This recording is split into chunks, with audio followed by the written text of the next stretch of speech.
Chapter 14.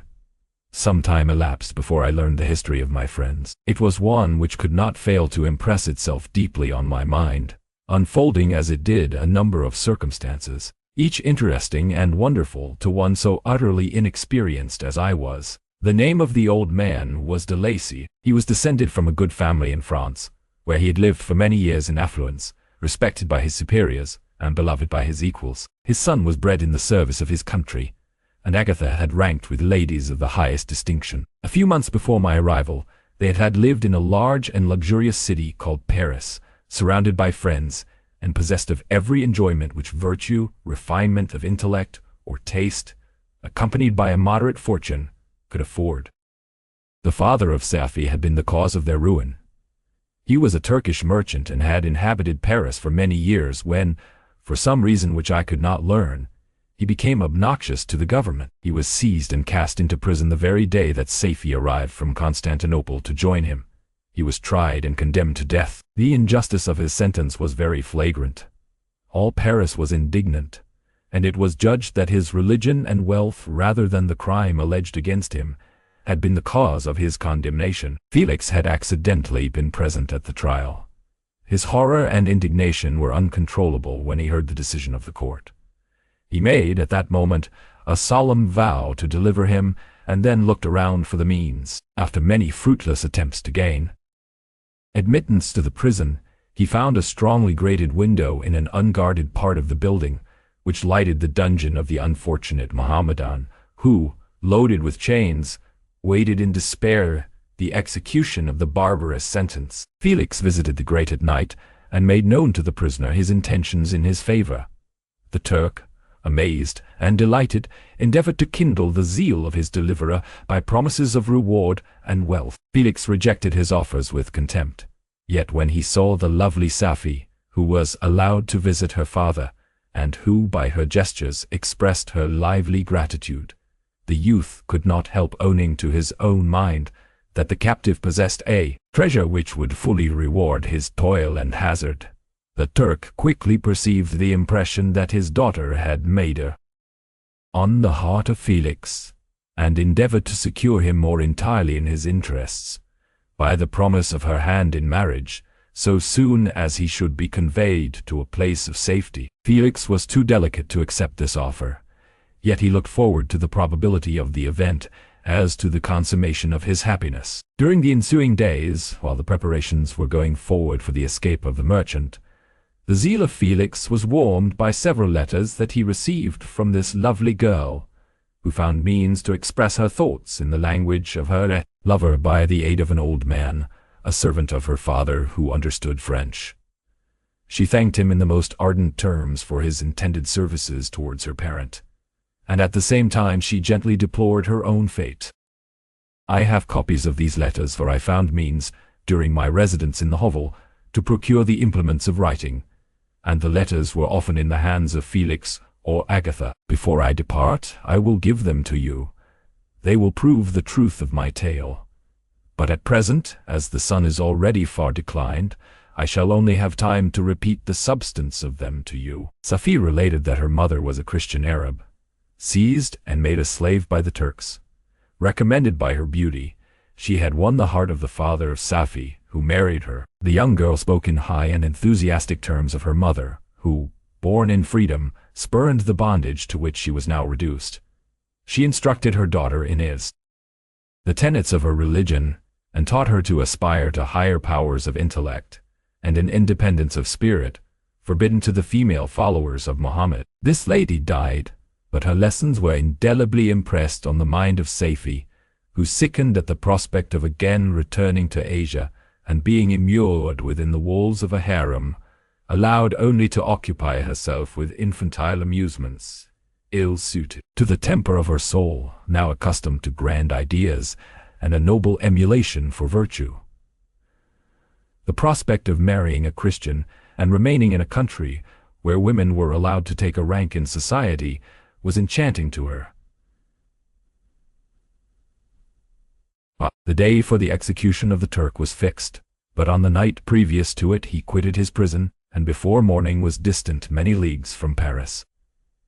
Felix had procured passports in the name of his father, sister, and himself. He had previously communicated his plan to the former, who aided the deceit by quitting his house, under the pretense of a journey, and concealed himself, with his daughter, in an obscure part of Paris. Felix conducted the fugitives through France to Lyons and across Mont Cenis to Leghorn, where the merchant had decided to wait a favorable opportunity of passing into some part of the Turkish dominions. Safi resolved to remain with her father until the moment of his departure, before which time the Turk renewed his promise that she should be united to his deliverer. And Felix remained with them in expectation of that event, and in the meantime, he enjoyed the society of the Arabian, who exhibited towards him the simplest and tenderest affection. They conversed with one another through the means of an interpreter, and sometimes with the interpretation of looks, and Safi sang to him the divine airs of her native country. The Turk allowed this intimacy to take place and encouraged the hopes of the youthful lovers, while in his heart he had formed far other plans. He loathed the idea that his daughter should be united to a Christian, but he feared the resentment of Felix if he should appear lukewarm, for he knew that he was still in the power of his deliverer if he should choose to betray him to the Italian state which they inhabited. He revolved 1,000 plans by which he should be enabled to prolong the deceit until it might be no longer necessary, and secretly to take his daughter with him when he departed. His plans were facilitated by the news which arrived from Paris. The government of France were greatly enraged at the escape of their victim and spared no pains to detect and punish his deliverer. The plot of Felix was quickly discovered, and De Lacy and Agatha were thrown into prison. The news reached Felix and roused him from his dream of pleasure. His blind and aged father and his gentle sister lay in a noisome dungeon while he enjoyed the free air and the society of her whom he loved. This idea was torture to him. He quickly arranged with the Turk that, if the latter should find a favorable opportunity for escape before Felix could return to Italy, Safi should remain as a boarder at a convent at Leghorn, and then, quitting the lovely Arabian, he hastened to Paris and delivered himself up to the vengeance of the law, hoping to free De Lacy and Agatha by this proceeding. He did not succeed. They remained confined for 5 months before the trial took place, the result of which deprived them of their fortune and condemned them to a perpetual exile from their native country. They found a miserable asylum in the cottage in Germany, where I discovered them. Felix soon learned that the treacherous Turk, for whom he and his family endured such unheard-of oppression, on discovering that his deliverer was thus reduced to poverty and ruin, became a traitor to good feeling and honor, and had quitted Italy with his daughter, insultingly sending Felix a pittance of money to aid him, as he said, in some plan of future maintenance. Such were the events that preyed on the heart of Felix, and rendered him, when I first saw him, the most miserable of his family. He could have endured poverty, and while this distress had been the meed of his virtue, he gloried in it. But the ingratitude of the Turk and the loss of his beloved Safi were misfortunes more bitter and irreparable. The arrival of the Arabian now infused new life into his soul. When the news reached Leghorn that Felix was deprived of his wealth and rank, the merchant commanded his daughter to think no more of her lover, but to prepare to return to her native country. The generous nature of Safi was outraged by this command.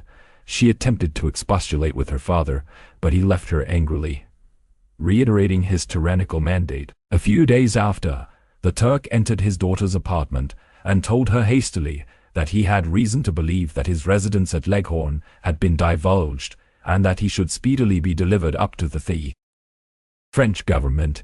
He had consequently hired a vessel to convey him to Constantinople, for which city he should sail in a few hours. He intended to leave his daughter under the care of a confidential servant, to follow at her leisure with the greater part of his property, which had not yet arrived at Leghorn. When alone, Safi resolved in her own mind the plan of conduct that it would become her to pursue in this emergency. A residence in Turkey was abhorrent to her. Her religion and her feelings were alike averse to it. By some papers of her father which fell into her hands, she heard of the exile of her lover, and learnt the name of the spot where he then resided. She hesitated some time, but at length she formed her determination. Taking with her some jewels that belonged to her, and a sum of money, she quitted Italy with an attendant, a native of Leghorn, but who understood the common language of Turkey, and departed for Germany. She arrived in safety at a town about 20 leagues from the cottage of de Lacy, when her attendant fell dangerously ill. Safie nursed her with the most devoted affection, but the poor girl died, and the Arabian was left alone, unacquainted with the language of the country and utterly ignorant of the customs of the world. She fell, however, into good hands. The Italian had mentioned the name of the spot for which they were bound, and after her death the woman of the house in which they had lived took care that Safie should arrive in safety at the cottage of her lover. Chapter 15.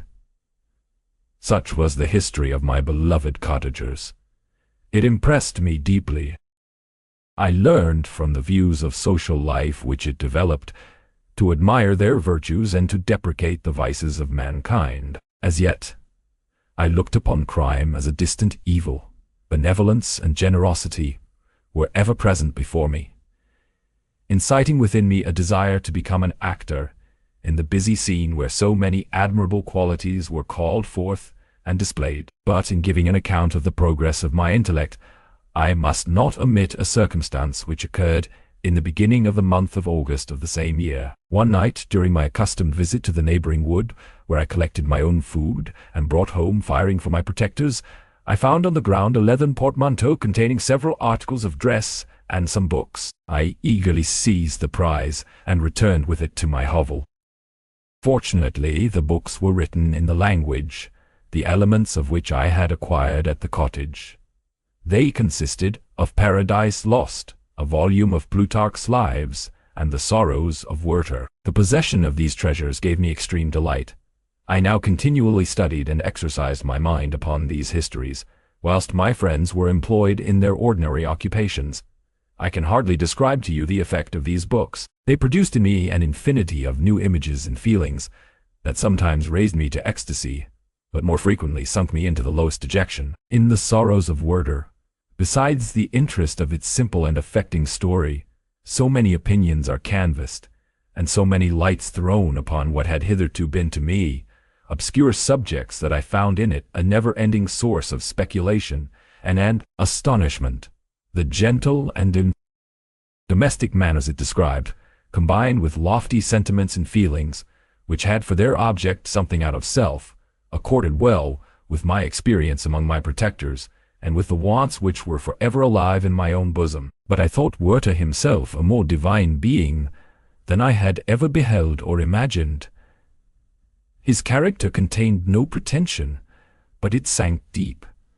The disquisitions upon death and suicide were calculated to fill me with wonder. I did not pretend to enter into the merits of the case, yet I inclined towards the opinions of the hero, whose extinction I wept, without precisely understanding it. As I read, however, I applied much personally to my own feelings and condition. I found myself similar, yet, at the same time, strangely unlike to the beings concerning whom I read, and to whose conversation I was a listener.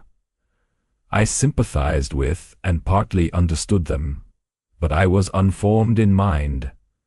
I was dependent on none, and related to none. The path of my departure was free, and there was none to lament my annihilation. My person was hideous, and my stature gigantic. What did this mean? Who was I? What was I? Whence did I come? What was my destination? These questions continually recurred, but I was unable to solve them. The volume of Plutarch's Lives which I possessed contained the histories of the first founders of the ancient republics. This book had a far different effect upon me from the Sorrows of Werther. I learned from Werther's imagination's despondency and gloom, but Plutarch taught me high thoughts. He elevated me above the wretched sphere of my own reflections, to admire and love the heroes of past ages. Many things I read surpassed my understanding and experience.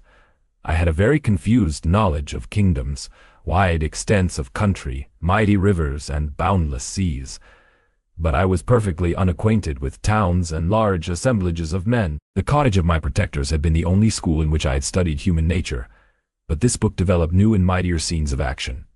I read of men concerned in public affairs, governing or massacring their species. I felt the greatest ardor for virtue rise within me, and abhorrence for vice, as far as I understood the signification of those terms, relative as they were as I applied them to pleasure and pain alone. Induced by these feelings, I was of course led to admire peaceable lawgivers, Numa, Solon, and Lycurgus, in preference to Romulus and Theseus. The patriarchal lives of my protectors caused these impressions to take a firm hold on my mind.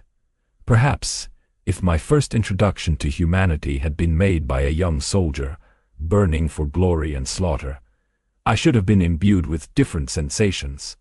But Paradise Lost excited different and far deeper emotion. I read it, as I had read the other volumes which had fallen into my hands, as a true history. It moved every feeling of wonder and awe that the picture of an omnipotent God warring with his creatures was capable of exciting. I often referred the several situations, as their similarity struck me, to my own. Like Adam, I was apparently united by no link to any other being in existence, but his state was far different from mine in every other respect. He had come forth from the hands of God, a perfect creature, happy and prosperous, guarded by the especial care of his Creator. He was allowed to converse with and acquire knowledge from beings of a superior nature, but I was wretched, helpless, and alone. Many times I considered Satan as the fitter emblem of my condition, for often, like him, when I viewed the bliss of my protectors, the bitter gall of envy rose within me. Another circumstance strengthened and confirmed these feelings. Soon after my arrival in the hovel, I discovered some papers in the pocket of the dress which I had taken from your laboratory. At first I had neglected them, but now that I was able to decipher the characters in which they were written, I began to study them with diligence. It was your journal of the 4 months that preceded my creation. You minutely described in these papers every step you took in the progress of your work. This history was mingled with accounts of domestic occurrences. You doubtless recollect these papers. Here they are. Everything is related in them which bears reference to my accursed origin. The whole detail of that series of disgusting circumstances which produced it is set in view. The minutest description of my odious and loathsome person is given, in language which painted your own horrors and rendered mine indelible. I sickened as I read. Hateful day when I received life, I exclaimed in agony, accursed Creator, why did you form a monster so hideous that even you turned from me in disgust? God in pity made man beautiful and alluring, after his own image. But my form is a filthy type of yours, more horrid even from the very resemblance. Satan had his companions, fellow devils, to admire and encourage him, but I am solitary and abhorred. These were the reflections of my hours of despondency and solitude. But when I contemplated the virtues of the cottagers, their amiable and benevolent dispositions, I persuaded myself that when they should become acquainted with my admiration of their virtues, they would compassionate me and overlook my personal deformity. Could they turn from their door one, however monstrous, who solicited their compassion and friendship? I resolved at least not to despair, but in every way to fit myself for an interview with them, which would decide my fate. I postponed this attempt for some months longer, for the importance attached to its success inspired me with a dread lest I should fail. Besides, I found that my understanding improved so much with every day's experience that I was unwilling to commence this undertaking until a few more months should have added to my sagacity. Several changes in the meantime took place in the cottage. The presence of Safie diffused happiness among its inhabitants, and I also found that a greater degree of plenty reigned there. Felix and Agatha spent more time in amusement and conversation, and were assisted in their labors by servants. They did not appear rich, but they were contented and happy. Their feelings were serene and peaceful, while mine became every day more tumultuous. increase of knowledge only discovered to me more clearly what a wretched outcast I was. I cherished hope, it is true, but it vanished when I beheld my person reflected in water or my shadow in the moonshine, even as that frail image and that inconstant shade. I endeavored to crush these fears, and to fortify myself for the trial which, in a few months, I resolved to undergo. And sometimes I allowed my thoughts, unchecked by reason, to ramble in the fields of paradise, and dared to fancy amiable and lovely creatures, sympathizing with my feelings, and cheering my gloom. Their angelic countenances breathed smiles of consolation, but it was all a dream. No Eve soothed my sorrows, nor shared my thoughts. I was alone. I remembered Adam's supplication to his Creator, but where was mine? He had abandoned me, and in the bitterness of my heart I cursed him. Autumn passed thus. I saw, with surprising grief, the leaves decay and fall, and nature again assumed the barren and bleak appearance it had worn when I first beheld the woods and the lovely moon. Yet I did not heed the bleakness of the weather. I was better fitted by my conformation for the endurance of cold than heat.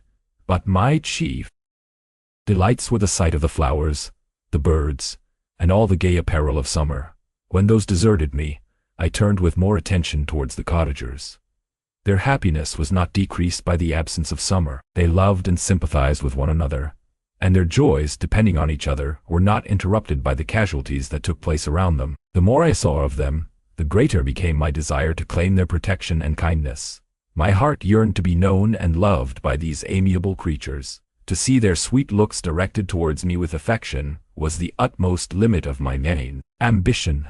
I dared not think that they would turn them from me with disdain and horror. The poor that stopped at their door were never driven away. I asked, "It is true, for greater treasures than a little food or rest." I required kindness and sympathy, but I did not believe myself utterly unworthy of it. The winter advanced, and an entire revolution of the seasons had taken place since I awoke into life. My attention at this time was solely directed towards my plan of introducing myself into the cottage of my protectors.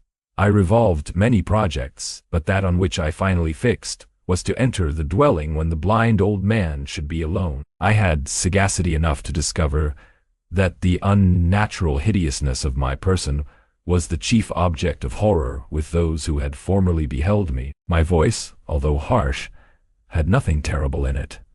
I thought, therefore, that if in the absence of his children I could gain the goodwill and mediation of the old de Lacy, I might by his means be tolerated by my younger protectors. One day, when the sun shone on the red leaves that strewed the ground and diffused cheerfulness, although it denied warmth, Safie, Agatha, and Felix departed on a long country walk, and the old man, at his own desire, was left alone in the cottage. When his children had departed, he took up his guitar and played several mournful but sweet airs, more sweet and mournful than I had ever heard him play before. At first his countenance was illuminated with pleasure, but, as he continued, thoughtfulness and sadness succeeded.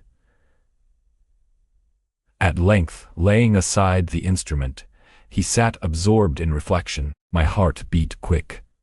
This was the hour and moment of trial which would decide my hopes or realize my fears. The servants were gone to a neighboring fair. All was silent in and around the cottage. It was an excellent opportunity. Yet, when I proceeded to execute my plan, my limbs failed me, and I sank to the ground. Again I rose, and exerting all the firmness of which I was master, removed the planks which I had placed before my hovel to conceal my retreat. The fresh air revived me, and with renewed determination I approached the door of their cottage. I knocked. "Who is there?" said the old man. "Come in." I entered. "Pardon this intrusion," said I. "I am a traveler in want of a little rest. You would greatly oblige me if you would allow me to remain a few minutes before the fire." "You will enter," said de Lacy, "and I will try in what manner I can to relieve your wants. But unfortunately my children are from home, and as I am blind, I am afraid I shall find it difficult to procure food for you. Do not trouble yourself, my kind host. I have food. It is warmth and rest only that I need." I sat down, and a silence ensued. I knew that every minute was precious to me, yet I remained irresolute in what manner to commence the interview, when the old man addressed me. "By your language, stranger, I suppose you are my countryman. Are you French?" "No, but I was educated by a French family and understand that language only. I am now going to claim the protection of some friends, whom I sincerely love, and of whose favor I have some hopes. Are they Germans?" "No, they are French. But let us change the subject. I am an unfortunate and deserted creature. I look around and I have no relation or friend upon earth. These amiable people to whom I go have never seen me, and know little of me. I am full of fears, for if I fail there, I am an outcast in the world forever. Do not despair. To be friendless is indeed to be unfortunate, but the hearts of men, when unprejudiced by any obvious self-interest, are full of brotherly love and charity. Rely, therefore, on your hopes, and if these friends are good and amiable, do not despair. They are kind, they are the most excellent creatures in the world. But, unfortunately, they are prejudiced against me. I have good dispositions. My life has been hitherto harmless and in some degree beneficial, but a fatal prejudice clouds their eyes, and where they ought to see a feeling and kind friend, they behold only a detestable monster. That is indeed unfortunate. But if you are really blameless, cannot you undeceive them? I am about to undertake that task, and it is on that account that I feel so many overwhelming terrors. I tenderly love these friends. I have, unknown to them, been for many months in the habits of daily kindness towards them. But they believe that I wish to injure them, and it is that prejudice which I wish to overcome. Where do these friends reside? Near this spot. The old man paused, and then continued. If you will unreservedly confide to me the particulars of your tale, I perhaps may be of use in undeceiving them. I am blind and cannot judge of your countenance, but there is something in your words which persuades me that you are sincere. I am poor and an exile, but it will afford me true pleasure to be in any way serviceable to a human creature. Excellent man, I thank you and accept your generous offer. You raise me from the dust by this kindness, and I trust that, by your aid, I shall not be driven from the society and sympathy of your fellow creatures. Heaven forbid, even if you were really criminal, for that can only drive you to desperation, and not instigate you to virtue. I also am unfortunate. I and my family have been condemned, although innocent. Judge, therefore, if I do not feel for your misfortunes. How can I thank you, my best and only benefactor? From your lips first have I heard the voice of kindness directed towards me. I shall be forever grateful, and your present humanity assures me of success with those friends whom I am on the point of meeting. May I know the names and residence of those friends? I paused. This, I thought, was the moment of decision, which was to rob me of or bestow happiness on me forever. I struggled vainly for firmness sufficient to answer him, but the effort destroyed all my remaining strength. I sank on the chair and sobbed aloud. At that moment I heard the steps of my younger protectors. I had not a moment to lose, but seizing the hand of the old man, I cried, "Now is the time. Save and protect me. You and your family are the friends whom I seek. Do not you desert me in the hour of trial. Great God!" exclaimed the old man. "Who are you?" At that instant the cottage door was opened, and Felix, Safie, and Agatha entered. Who can describe their horror and consternation on beholding me? Agatha fainted, and Safie unable to attend to her friend rushed out of the cottage. Felix started forward, and with supernatural force tore me from his father, to whose knees I clung. In a transport of fury, he dashed me to the ground and struck me violently with a stick. I could have torn him limb from limb, as the lion rends the antelope, but my heart sank within me, as with bitter sickness, and I refrained. I saw him on the point of repeating his blow, when, overcome by pain and anguish, I quitted the cottage, and in the general tumult escaped unperceived to my hovel. Chapter 16. Cursed Creator! Why did I live? Why in that instant did I not extinguish the spark of existence which you had so wantonly bestowed? I know not. Despair had not yet taken possession of me. My feelings were those of rage and revenge.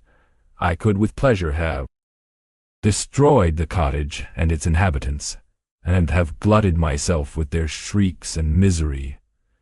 When night came, I quitted my retreat and wandered in the wood, and now, no longer restrained by the fear of discovery, I gave vent to my anguish in fearful howlings. I was like a wild beast that had broken the toils, destroying the objects that obstructed me, and ranging through the wood with a stag-like swiftness. Oh, what a miserable night I passed! Cold stars shone in mockery, and the bare trees waved their branches above me. Now and then the sweet voice of a bird burst forth amidst the universal stillness. All save I were at rest or in enjoyment. I, like the arch-fiend, bore a hell within me, and finding myself unsympathized with, wished to tear up the trees, spread havoc and destruction around me, and then to have sat down and enjoyed the ruin. But this was a luxury of sensation that could not endure. I became fatigued with excess of bodily exertion, and sank on the damp grass in the sick impotence of despair. There was none among the myriads of men that existed who would pity or assist me, and should I feel kindness towards my enemies? No. From that moment, I declared everlasting war against the species, and more than all, against him who had formed me and sent me forth to this insupportable misery. The sun rose. I heard the voices of men, and knew that it was impossible to return to my retreat during that day. Accordingly, I hid myself in some thick underwood, determining to devote the ensuing hours to reflection on my situation. The pleasant sunshine and the pure air of day restored me to some degree of tranquility, and when I considered what had passed at the cottage, I could not help believing that I had been too hasty in my conclusions. I had certainly acted imprudently. It was apparent that my conversation had interested the father in my behalf, and I was a fool in having exposed my person to the horror of his children. I ought to have familiarized the old Lacey to me, and by degrees to have discovered myself to the rest of his family, when they should have been prepared for my approach. But I did not believe my errors to be irretrievable, and after much consideration I resolved to return to the cottage, seek the old man, and by my representations win him to my party. These thoughts calmed me, and in the afternoon I sank into a profound sleep. But the fever of my blood did not allow me to be visited by peaceful dreams. The horrible scene in the preceding day was forever acting before my eyes. The females were flying, and the enraged Felix tearing me from his father's feet. I awoke exhausted, and finding that it was already night, I crept forth from my hiding place, and went in search of food. When my hunger was appeased, I directed my steps towards the well-known path that conducted to the cottage. All there was at peace. I crept into my hovel, and remained in silent expectation of the accustomed hour when the family arose. That hour passed, the sun mounted high in the heavens, but the cottagers did not appear. I trembled violently, apprehending some dreadful misfortune. The inside of the cottage was dark, and I heard no motion. I cannot describe the agony of this suspense. Presently 2 countrymen passed by, but pausing near the cottage, they entered into conversation, using violent gesticulations. But I did not understand what they said, as they spoke the language of the country, which differed from that of my protectors. Soon after, however, Felix approached with another man. I was surprised, as I knew that he had not quitted the cottage that morning, and waited anxiously to discover from his discourse the meaning of these unusual appearances. "Do you consider," said his companion to him, "that you will be obliged to pay 3 months' rent, and to lose the produce of your garden?" "I do not wish to take any unfair advantage, and I beg therefore that you will take some days to consider of your determination." "It is utterly useless," replied Felix. "We can never again inhabit your cottage. The life of my father is in the greatest danger, owing to the dreadful circumstance that I have related. My wife and my sister will never recover from their horror. I entreat you not to reason with me any more. Take possession of your tenement, and let me fly from this place." Felix trembled violently as he said this. He and his companion entered the cottage, in which they remained for a few minutes, and then departed. I never saw any of the family of de Lacy more. I continued for the remainder of the day in my hovel, in a state of utter and stupid despair. My protectors had departed, and had broken the only link that held me to the world.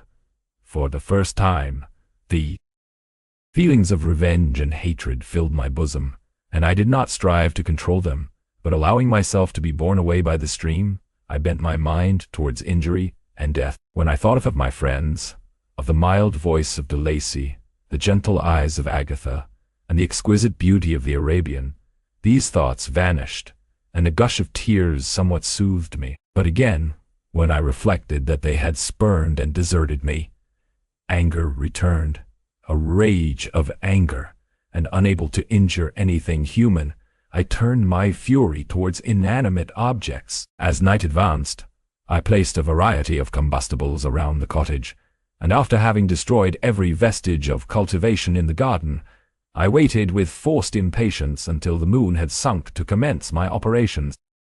As the night advanced, a fierce wind arose from the woods, and quickly dispersed the clouds that had loitered in the heavens. The blast tore along like a mighty avalanche, and produced a kind of insanity in my spirits that burst all bounds of reason and reflection. I lighted the dry branch of a tree, and danced with fury around the devoted cottage, my eyes still fixed on the western horizon, the edge of which the moon nearly touched. A part of its orb was at length hid, and I waved my brand. It sank, and with a loud scream I fired the straw, and heath, and bushes which I had collected. The wind fanned the fire, and the cottage was quickly enveloped by the flames, which clung to it and licked it with their forked and destroying tongues. As soon as I was convinced that no assistance could save any part of the habitation, I quitted the scene and sought for refuge in the woods. And now, with the world before me, whither should I bend my steps? I resolved to fly far from the scene of my misfortunes, but to me, hated and despised. Every country must be equally horrible. At length, the thought of you crossed my mind. I learned from your papers that you were my father, my creator, and to whom could I apply with more fitness than to him who had given me life? Among the lessons that Felix had bestowed upon Safie, geography had not been omitted. I had learned from these the relative situations of the different countries of the earth. You had mentioned Geneva as the name of your native town, and towards this place I resolved to proceed. But how was I to direct myself? I knew that I must travel in a southwesterly direction to reach my destination, but the sun was my only guide. I did not know the names of the towns that I was to pass through, nor could I ask information from a single human being. But I did not despair. From you only could I hope for succor. Although towards you I felt no sentiment but that of hatred. Unfeeling, heartless creator! You had endowed me with perceptions and passions, and then cast me abroad an object for the scorn and horror of mankind. But on you only had I any claim for pity and redress, and from you I determined to seek that justice which I vainly attempted to gain from any other being that wore the human form. My travels were long, and the sufferings I endured intense. It was one late in autumn, when I quitted the district where I had so long resided. I traveled only at night, fearful of encountering the visage of a human being. Nature decayed around me, and the sun became heatless. Rain and snow poured around me. Mighty rivers were frozen. The surface of the earth was hard and chill and bare, and I found no shelter. O earth, how often did I imprecate curses on the cause of my being! The mildness of my nature had fled, and all within me was turned to gall and bitterness. The nearer I approached to your habitation, the more deeply did I feel the spirit of revenge enkindled in my heart. Snow fell, and the waters were hardened, but I rested not. A few incidents now and then directed me, and I possessed a map of the country, but I often wandered wide from my path. The agony of my feelings allowed me no respite. No incident occurred from which my rage and misery could not extract its food, but a circumstance that happened when I arrived on the confines of Switzerland, when the sun had recovered its warmth, and a sun had recovered its warmth. The earth again began to look green, confirmed in an especial manner the bitterness and horror of my feelings. I generally rested during the day and traveled only when I was secured by night from the view of man. One morning, however, finding that my path lay through a deep wood, I ventured to continue my journey after the sun had risen. The day, which was one of the first of spring, cheered even me by the loveliness of its sunshine and the balminess of the air. I felt emotions of gentleness and pleasure that had long appeared dead revive within me. Half surprised by the novelty of these sensations, I allowed myself to be borne away by them, and forgetting my solitude and deformity, dared to be happy. Soft tears again bedewed my cheeks, and I even raised my humid eyes with thankfulness towards the blessed sun, which bestowed such joy upon me. I continued to wind among the paths of the wood, until I came to its boundary, which was skirted by a deep and rapid river, into which many of the trees bent their branches, now budding with the fresh spring. Here I paused, not exactly knowing what path to pursue, when I heard the sound of voices that induced me to conceal myself under the shade of a cypress. I was scarcely hid when a young girl came running towards the spot where I was concealed, laughing as if she ran from someone in sport. She continued her course along the precipitous sides of the river, when suddenly her foot slipped and she fell into the rapid stream. I rushed from my hiding place, and with extreme labor, from the force of the current, saved her and dragged her to shore. She was senseless, and I endeavored by every means in my power to restore animation, when I was suddenly interrupted by the approach of a rustic, who was probably the person from whom she had playfully fled. On seeing me, he darted towards me, and tearing the girl from my arms, hastened towards the deeper parts of the wood. I followed speedily, I hardly knew why, but when the man saw me draw near, he aimed a gun, which he carried, at my body and fired. I sank to the ground, and my injurer, with increased swiftness, escaped into the wood. This was then the reward of my benevolence. I had saved a human being from destruction, and as a recompense I now writhed under the miserable pain of a wound which shattered the flesh and bone. The feelings of kindness and gentleness which I had entertained but a few moments before gave place to hellish rage and gnashing of teeth. Inflamed by pain, I vowed eternal hatred and vengeance to all mankind. But the agony of my wound overcame me. My pulses paused, and I fainted.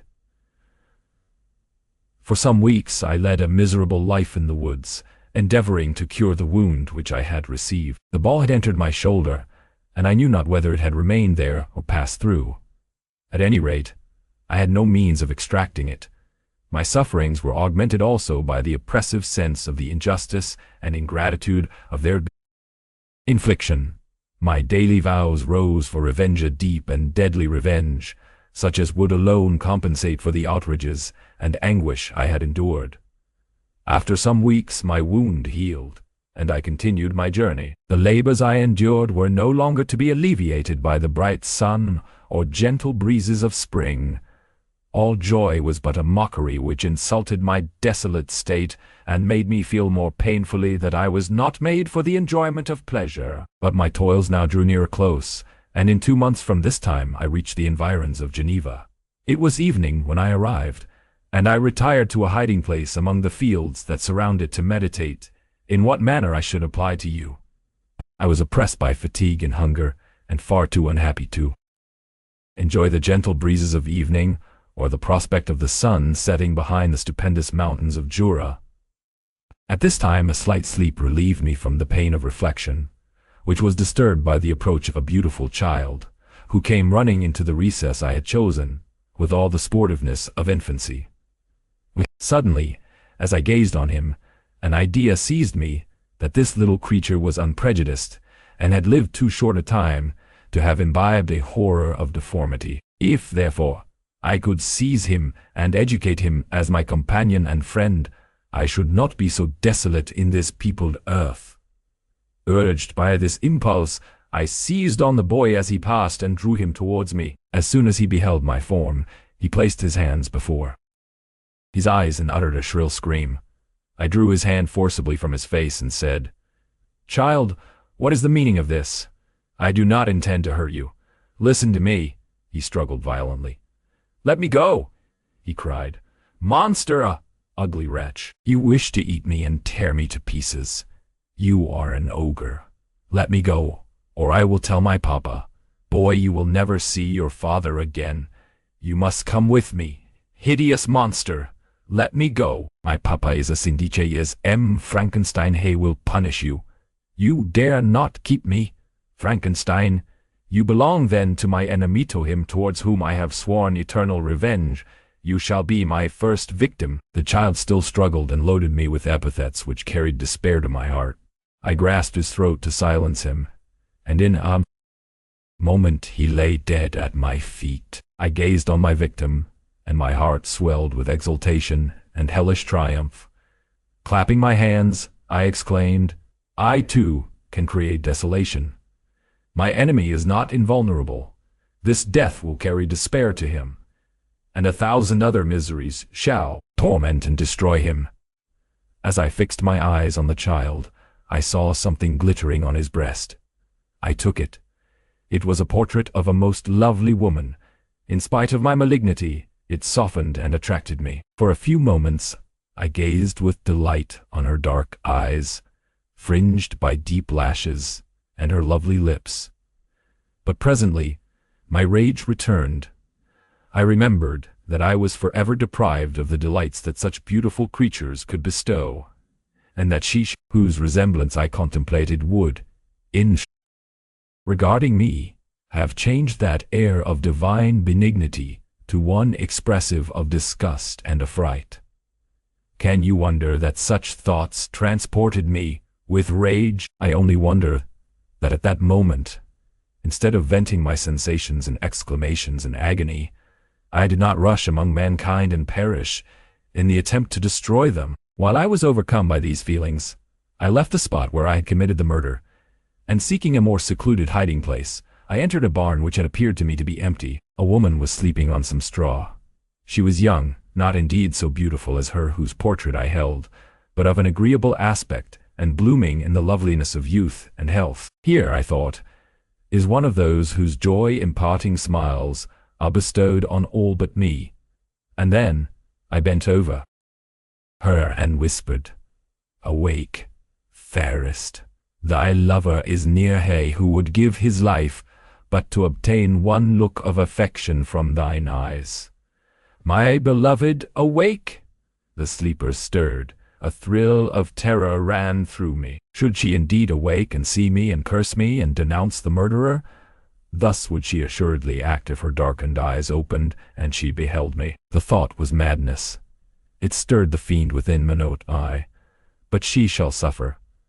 The murder I have committed because I am forever robbed of all that she could give me. She shall atone. The crime had its source in her. Be hers the punishment. Thanks to the lessons of Felix and the sanguinary laws of man, I had learned now to work mischief. I bent over her and placed the portrait securely in one of the folds of her dress. She moved again, and I fled. For some days I haunted the spot where these scenes had taken place, sometimes wishing to see you, sometimes resolved to quit the world and its miseries forever. At length I wandered towards these mountains, and have ranged through their immense recesses, consumed by a burning passion which you alone can gratify. We may not part until you have promised to comply with my requisition. I am alone and miserable. Man will not associate with me, but one as deformed and horrible as myself would not deny herself to me. My companion must be of the same species and have the same defects. This being you must create. Chapter 17. The being finished speaking and fixed his looks upon me in the expectation of a reply. But I was bewildered, perplexed, and unable to arrange my ideas sufficiently to understand the full extent of his proposition. He continued, "You must create a female for me, with whom I can live in the interchange of those sympathies necessary for my being. This you alone can do, and I demand it of you as a right which you must not refuse to concede." The latter part of his tale had kindled anew in me the anger that had died away while he narrated his peaceful life among the cottages, and as he said this, I could no longer suppress the rage that burned within me. "I do refuse it," I replied, "and no torture shall ever extort a consent from me. You may render me the most miserable of men, but you shall never make me base in my own eyes. Shall I create another like yourself, whose joint wickedness might desolate the world?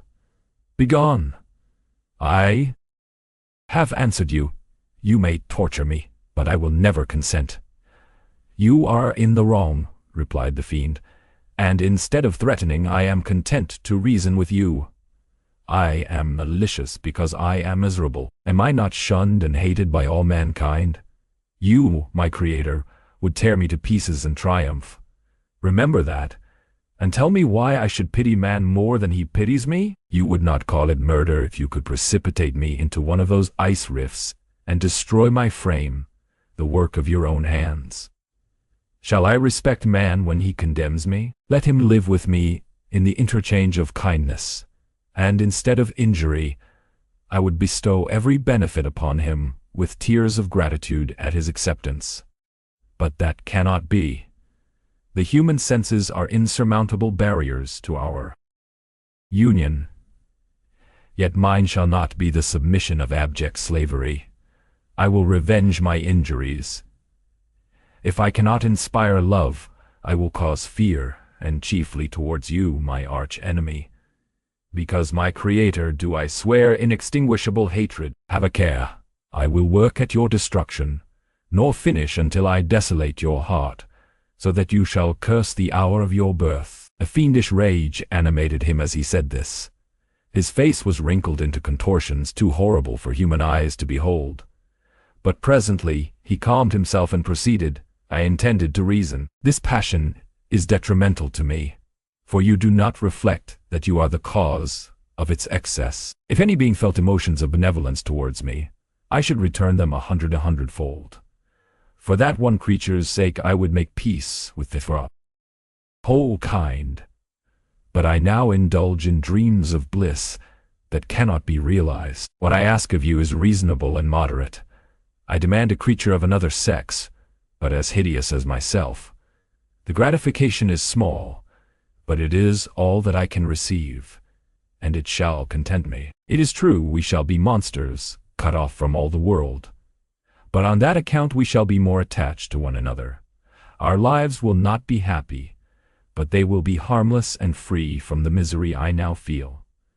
Oh, my Creator, make me happy.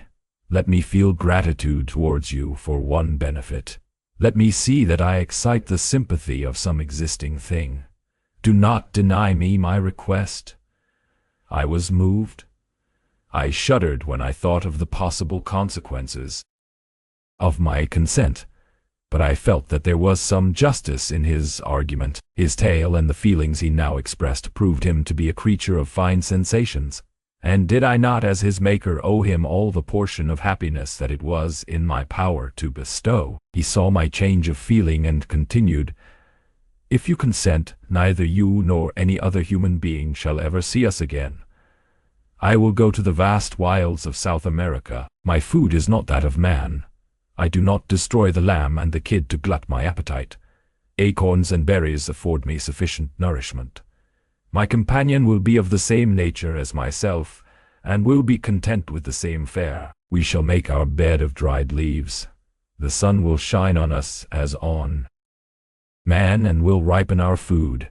The picture I present to you is peaceful and human, and you must feel that you could deny it only in the wantonness of power and cruelty. Pitiless as you have been towards me, I now see compassion in your eyes.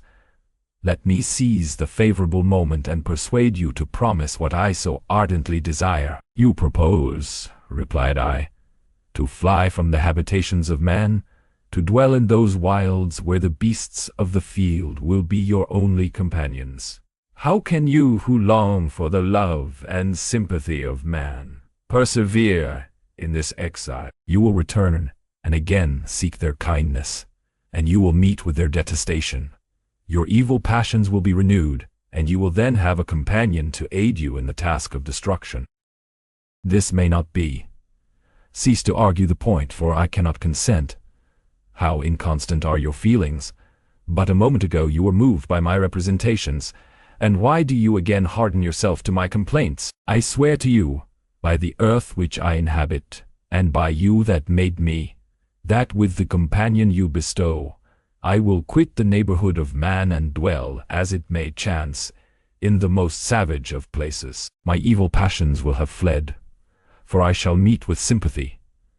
My life will flow quietly away, and in my dying moments I shall not curse my Maker. His words had a strange effect upon me. I compassionated him, and sometimes felt a wish to console him. But when I looked upon him, when I saw the filthy mass that moved and talked, my heart sickened, and my heart sickened. Feelings were altered to those of horror and hatred. I tried to stifle these sensations. I thought that as I could not sympathize with him, I had no right to withhold from him the small portion of happiness which was yet in my power to bestow. You swear, I said, to be harmless, but have you not already shown a degree of malice that should reasonably make me distrust you? May not even this be a feint that will increase your triumph by affording a wider scope for your revenge? How is this? I must not be trifled with, and I demand an answer. If I have no ties and no affections, hatred and vice must be my portion. The love of another will destroy the cause of my crimes, and I shall become a thing of whose existence everyone will be ignorant.